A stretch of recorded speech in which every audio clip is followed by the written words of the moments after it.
안녕하세요. 네, 가인에서 생명과학 수업 진행하고 있는 박선영입니다. 반갑습니다. 저는 이제 오늘 이제 생명과학이 이제 어떻게 바뀌었는지 그리고 이제 어떻게 준비해야 되는지 이게 제일 궁금하시잖아요. 그래서 그렇게 좀 준비를 해봤는데요.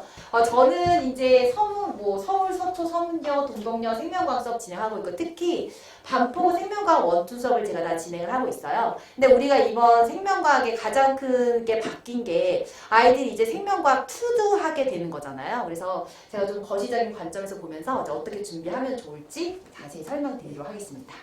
결론부터 말씀을 드리자면 우리가 지금 개정되기 전에는 생명과학 1, 2가 있고 2는 다 절대평가고 대부분 고3 때 배워요. 반포고 빼고는. 그러니까 아이들이 조금 어쩌면 하기 싫으면 좀 등한시 할 수도 있는 그런 과목이에요. 어려운 내용에도 불구하고. 하지만 이제는 모든 걸 배우게 됐죠. 왜냐면 생명과학 1, 2가 지금의 이 세 개의 과목으로 나뉘었어요. 생명과학, 물질대사, 그리고 생물의 유전.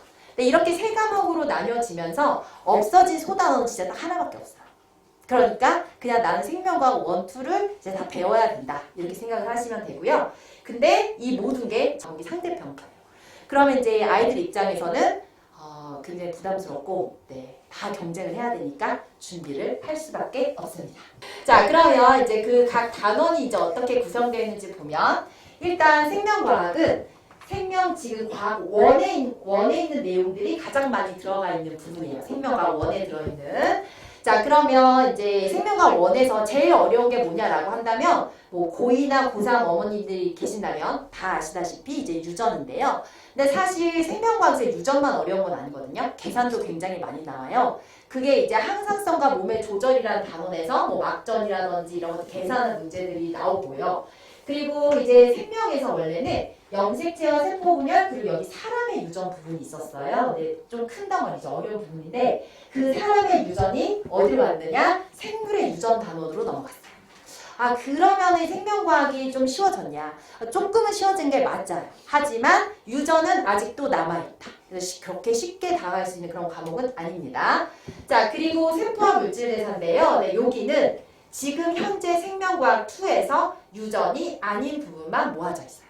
얘들이. 근데 이 부분은 이제 보시면 아시겠지만 광합성이나 세포 이런 건데 내용이 많이 어려운 건 아니지만 용어가 굉장히 생소해요. 한 번도 들어본 적 없는 그런 것들. 그래서 조금 익숙해질 때까지 좀 공부를 해보는 게 중요한 그런 과목이고요.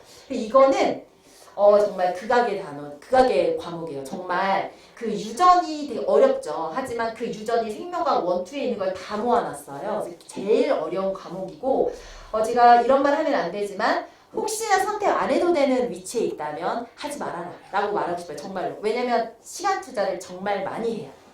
자, 그러면 이제 이 과목들을 언제 배우는지 제가 정리를 한번 해봤는데요. 일단 생명과학은 모든 학교가 다 1학기 때 배워요. 다 1학기 때 생명과학 단원을 배우고 이제 나머지는 이제 세포와 물질 대사와 사람의 유전을 이렇게 좀 번갈아가면서 배우는데 자, 그런데 일단 2학년 때 선택 과목이 10과목이에요. 전체 선택할 수 있는 과목이. 이제 그 중에서 2개를 탈락시키고 선택을 안 하는 건데 그랬을 때 생명과학을 탈락시킬 수는 아마 없을 거예요. 그러니까 아마 대부분은 2학년은 원체 선택할 수 있는 폭이 좁기 때문에 2학년 때 배운다. 내가 생명과학과 물질대사를 배운다. 생명과학과 생물유전 배운다. 할 수밖에 없게 돼요. 어쩔 수 없이. 탈락시킬 수 있는 과목이 아니기 때문에. 얘네들은. 그런데 3학년 같은 경우에는 좀 더 선택의 폭이 넓어지거든요. 그래서 세포와 물질대사, 생물의 유전 선택을 안 할 수도 있기는 있어요. 얘네들은. 자, 그러면 이렇게 아이들이 학교에서 배우는데 제가 연간 커리큘럼은 어떻게 되느냐? 일단 지금 겨울방학에는 저희가 이제 1월 달부터 개강을 할 거죠? 자, 모두 다 생명과학만 들을 거예요. 근데 이제 제가 앞에서 지금 생물의 유전이 너무너무 어려운 과목이에요 라고 해서 너무 어려우니까 생물의 유전부터 하면 안 되냐? 라고 생각하실 수 있는데 그렇잖아요. 유전이 어쨌든 연관이 되어 있기 때문에 생명과학을 듣고 생물의 유전을 들으시는 게 맞아요. 연계되어 있는 내용들이 있기 때문에 그래서 이번 겨울방학 때는 생명과학 그리고 이제 아이들이 고1 여름방학 때는 이렇게 그리고 고2가 되는 겨울방학 때는 다 3개의 과목이 다 열릴 건데 생각해보면 지금 생명과학만 이렇게 단원 과목 수가 늘어난 건 아니잖아요. 물리도 그렇고 화학도 그럴 텐데 이걸 한 번에 2개씩 듣는다? 왜냐하면 이렇게 들어도 1년이에요.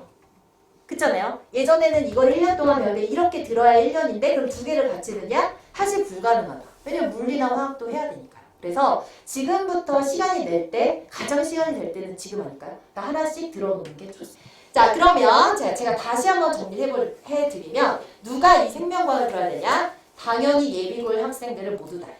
내가 뭐 과학을 전혀 안 할 거다 그런 게 아니라고 한다면 왜? 선택할 수 있는 게 10개밖에 없다? 그렇다면 생명과학은 아마 안 할 수가 없다. 네, 그래서 그리고 유전의 일부가 빠진 거지 유전이 없어진 게 아니니까 우리 2학년 때 생물의 유전하는 학교가 어디 있었어요? 반포고 세화여고죠. 반포고 세화여고는 생물의 유전이 어렵지만 할 수밖에 없어요. 그러면 지금 여기 생명과학을 해야 연계성이 있습니다. 자, 그리고 두 번째, 네, 반포고 세화요. 뭐라고요? 2학년 2학기 때 배우는 학교들 생물의 유전. 네, 반드시 연계성이 있으니까 먼저 들어야 되고요. 그리고 메디컬 계열. 앞에서 들으셨다시피 이제 학생부 전형, 학생부 굉장히 중요하잖아요. 그래서 난 메디컬을 갈 거야? 그럼 당연히 생명과학은 다 듣고 심지어 잘해야 됩니다. 그리고 세특에 잘했다고 선생님한테 확인까지 받아야 좀 멋진 학생부가 만들어지겠죠? 그래서 메디컬 계열 학생들은 무조건 이 생명과학을 들어야 된다.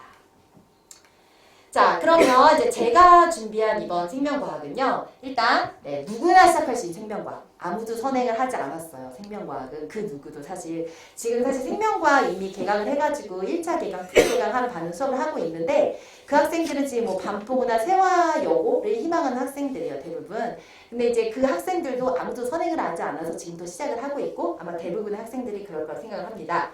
그리고 제가 가장 꼭 말씀드리고 싶은 거는 저는 5번 수업할 거예요.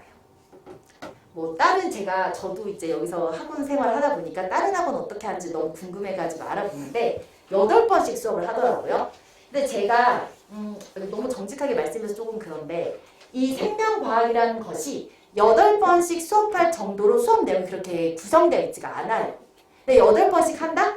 솔직히 말하면 양측인 거죠. 그렇게 아이들이 소중한 시간을 지금 당장 하지 않아도 될 것을 하면서 시간을 진짜 버릴 필요는 없잖아요. 그래서 저는 5번 수업을 할 건데 생명과학 전체에서 생명과학도 계산이나 이런 것들이 많이 있다고 했잖아요. 제가 좀 더 자료 보여드릴 거거든요. 그러니까 그렇게 아이들이 좀 시간을 공들여서 해야 되는 그런 부분을 좀 더 집중해서 할 거고 암기가 그냥 위주가 돼서 암기하면 돼. 그런 거는 과감히 뺄 거예요. 그러다 보니 5번이면 한 달하고 일주일 더 나오는 거예요. 굉장히 효율적이죠.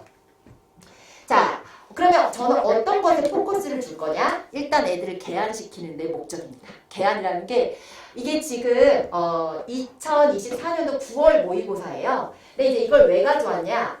모든 학교에 이 정도 나오니까.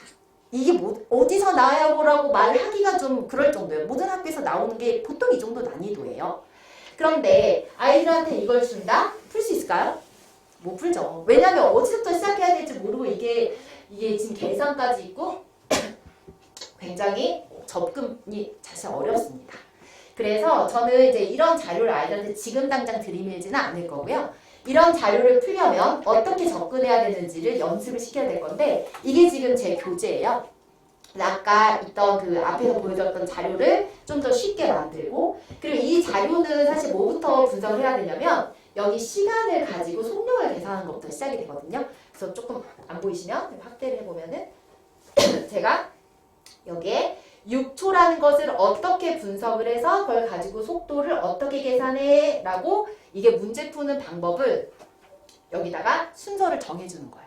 그러면 이런 문제를 풀다 보면 애들은 자연스럽게 이렇게 풀던 습관이 있으니까 애들이 접근하겠죠. 사실 그게 제 목표고요. 네, 제가 하나 더 보여드리면 이건 이제 유전이에요. 세포 분열이에요. 정말 그렇게 안 생겼죠? 네. 그러면 이제 이런 문제들도 사실 9월 모평이니까 굉장히 어려운 문제인데 모든 학교에서 나오는 유형입니다. 근데 얘도 아이들이 접근하기 굉장히 힘들죠. 근데 이건 지금 생명과학 1에 나와 있는 것만 지금 말씀드리는 거예요. 그러면 저는 어떻게 준비를 시킬 거냐? 자, 지금 예비고일이죠. 자, 예비고일일 때는 자 이렇게 세포가 분열할 때 이런 유전자를 주면 어떻게 DNA 상대량이 변할까 이거를 그려보면서 연습을 시킬 거예요. 그리고 자, 이제 고1 여름방이 됐다. 그러면 지금 배웠던 것을 가지고 이렇게 숫자를 분석을 하는 거. 뭔지 모르겠지만 일단 조금 더 많이 진화돼 보이죠. 이렇게. 그리고 이제 아이들이 진짜 고2가 됐을 때는 저 OX를 정말 풀 수 있을 정도로 자료 분석을 이렇게 단계적으로 시켜서 사실 이제 우리 아이들이 엄청 특별하진 않잖아요. 사실 평범한 아이들이고 그런 아이들이 뭔가 문제를 풀려면 그 준비 과정이 필요하거든요. 사실 저도 이렇게 하는 게 사실 굉장히 귀찮은 일인데 제가 정말 오랫동안 수업을 해보니까 제 손이 가지 않는 한 아이들 점수는 안 나오더라고요. 그래서 이렇게 아이들 준비를 시킬 예정입니다. 그래서 지금 가장 제 수업의 메리트는 5회 수업이에요. 그 어디에도 5회 수업은 없고요. 8회씩 수업한다. 솔직히 걸으셔야 됩니다. 그래서 저는 5회 수업을 진행을 할 거고요. 목요일, 수요일 오전에 얘는 1시부터 수업이 진행되니까 많은 관심 부탁드립니다. 감사합니다.